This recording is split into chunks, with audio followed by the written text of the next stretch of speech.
এখন কথা হচ্ছে কি, যারা মাজার ভাঙতেছে নাকি এরা মূলত আসলে জানে না মাজার কি বা কেন মাজার। এই দেশে মসজিদ ছিল না, মাদ্রাসা ছিল না, মক্তব ছিল না, এই দেশে পর্দা পর্দিতা ছিল না, বুঝছেন? এই দেশে মিলাদ মাহফিল ছিল না, এই দেশে নামাজ রোজা হজ যাকাত ছিল না। এই দেশে একটু গুরুত্বপূর্ণ কথা, এই দেশে একমাত্র এই উলিয়ারা এই মসজিদ মাদ্রাসা মক্তব বানাইছে, ওনারা নামাজ শিখাইছে, ওনারা কোরআন পড়া শিখাইছে। এখন আমরা যদি না বুঝি কোরআনের সার অংশটা, আমরা কোরআনের সার অংশটা বোঝার চেষ্টা করি, আমরা দাঙ্গা হাঙ্গামা না করি, মাজার মসজিদ আমরা না ভাঙি। যখন মাদ্রাসার মধ্যে বলৎকার হয় তখন তো পাগল ফকিররা যায় না মাদ্রাসা ভাঙতে।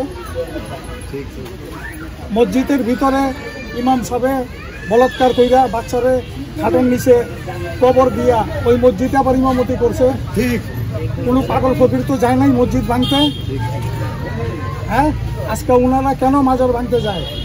এগুলো করার থেকে আমরা বিরত থাকি। সবাই সবার ধর্মের দিকে আমরা অনুসরণ করি। আল্লাহ রাসূল একটাই, আল্লাহ রাসূলের দিকে আমরা ঝিকা পড়ি, যাতে করে আমরা এগুলো দাঙ্গা হাঙ্গামা না। আমার কথা এই পর্যন্ত। আচ্ছা, আমি আরেকটু আপনার কাছে জানতে চাবো, তাদের ক্ষিপ্ত হওয়ার, মাজারের উপরে ক্ষিপ্ত হওয়াটা কারণটা মূলত কি, এটা কি আপনারা জানেন? এটা আসলে আমি সঠিকভাবে জানি না ওনারা কেন ক্ষিপ্ত হইল। আসলে তো মাজারের উপরে ক্ষিপ্ত হওয়াটা ঠিক না, এটা ঠিক না। কারণ এই দেশের মধ্যে একমাত্র ইসলাম প্রতিষ্ঠিত করছে ওলি আল্লাহরা। কারণ ওলি আল্লাহদের মাজার যদি আমরা ভাঙ্গা দেই, এই দেশে ইসলাম প্রতিষ্ঠিত করছে ওলি আল্লাহরা, 360 অলির দেশ। এখানে ওলি আল্লাহদের উপরে যদি আমরা চড়াও হই, তারা কি আমরা কি আসলে সঠিক মুসলমান? আমরা তো আসলে তাহলে সঠিক মুসলমান না মনে হয়। পাগল ফকিরের লাইন একটা, ওনারা ওলি আল্লাহরে ভালোবাসে বিদায় দেন, ওদের খাওয়া নাই নেওয়া নাই কোনো কিচ্ছু নাই, ওনারা ওই অলি আল্লাহদের পথে পড়ে রয়েছে। এটা ওনাদের ব্যাপার, ওনাকে তো মারা ঠিক না, আর ওনাদের উপরে অত্যাচার করাও ঠিক না।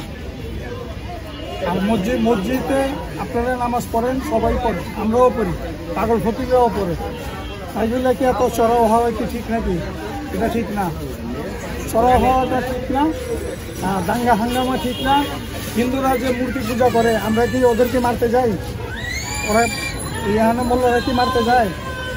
আচ্ছা, মোল্লারা যে নামাজ পড়ে, আমরা যে নামাজ পড়ি, আমাদেরকে কেউ বাধা দেয়? তো মাজারের মধ্যে কেন বাধা? যারা ইসলাম প্রতিষ্ঠিত করছে তাদের উপরে ক্ষিপ্ত আমরা কেন? কোরআনের মূল সার অংশগুলো জানতে হবে। যেমন মুসলিম শরীফ 2 খণ্ডে 128 পৃষ্ঠার মধ্যে বলছে, আহলে বায়াত গ্রহণ বিধিত মৃত্যু হইলে তাহার মৃত্যু হবে জাহেলাতের মৃত্যু। আপনি যদি আহলে বায়াত গ্রহণ বিধিত মৃত্যু হয়, তাহলে আপনার মৃত্যু হবে জাহেলাতের। জাহেলাত বলতে কি বুঝি? জাহেলাত বলতে বুঝি কাফের মুশরিক। মানে তরিকা না ধৈর্য যদি আমাদের মৃত্যু হয়, তাহলে আমাদের কাফের মুশরিকের মতো মৃত্যু হবে। এগুলা সার অংশগুলো আমাদের কোরআনের বুঝতে হবে, জানতে হবে। একজন ভালো চার তরিকার ওলি আল্লাহর কাছে যাইতে হইব, যাই এইগুলো বুঝতে হইব। আমরা কেন দাঙ্গা হাঙ্গামা করতেছি, কারে মারতেছি? আপনারও আল্লাহ সৃষ্টি করছে, আমারও আল্লাহ সৃষ্টি করছে। আপনার ভিতরে আল্লাহ আছে, আমার ভিতরে আল্লাহ আছে।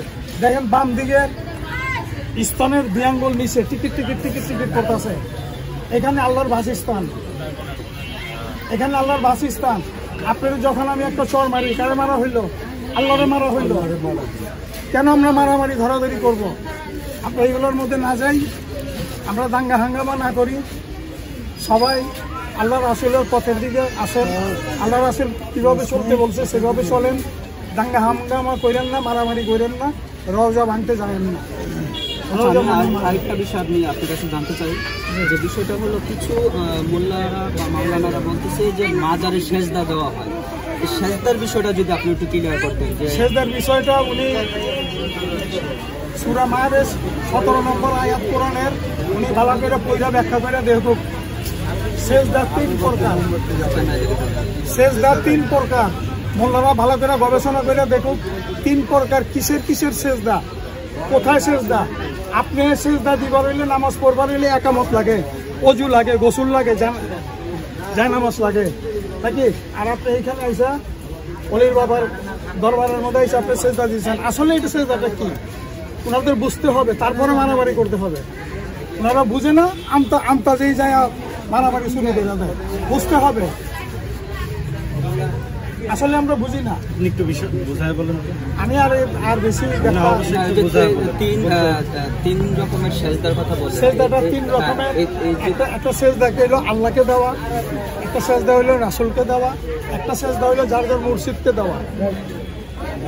বুঝছেন? এই জন্য বলছি সেজদা তিন প্রকার। আপনি ভালো করে কোরআন বিশ্লেষণ করেন, কোরআন ব্যাখ্যা বুঝেন। বাংলা কোরআন আছে, আপনারা পড়েন সবাই, পড়া বুঝেন, মারামারি দরাদরি করেন না, এটা ভালো না। যারা মাওলানা আছে তাদের উদ্দেশ্যে তাহলে মাওলানারা মানে বললো তো এটা বিপদ হয়ে যায়। মাওলানারা যেমন আমি মুসলিম শরীফের কথা বললাম নাকি, মুসলিম শরীফ 2য় খণ্ডে 128 পৃষ্ঠার কথা বললাম, এটা কি ওনারা কি পড়ে না? মাওলানারা পড়ছে, বলে না। না বলার কারণ হইলো এটা, আপনিও নামাজ পড়েন, আমিও পড়ি, তাহলে আমার বেতন কেন? আমার বেতন কেন? বুঝতে পারছেন? আপনিও পড়েন, আমিও পড়ি। আমি হয়তো সামনে দাঁড়াই, সবার সামনে ইমামতি করি, ইমামতি যে কেউই করতে পারে। এই জন্য বেতন কেন? এই বেতন ওনারা পাবে না বিদায় ব্যাখ্যাগুলো দেয় না, সেটাই স্যার। আর বেশি বাড়ির দিকে যাইতে চাই না। Thank you. দর্শক, আমরা যেরকমটা আঙ্কেলের কাছে জানলাম, আমরা মিরপুর হযরত শালী দরবার শরীফের সামনে রয়েছি। যে কথাগুলো বললেন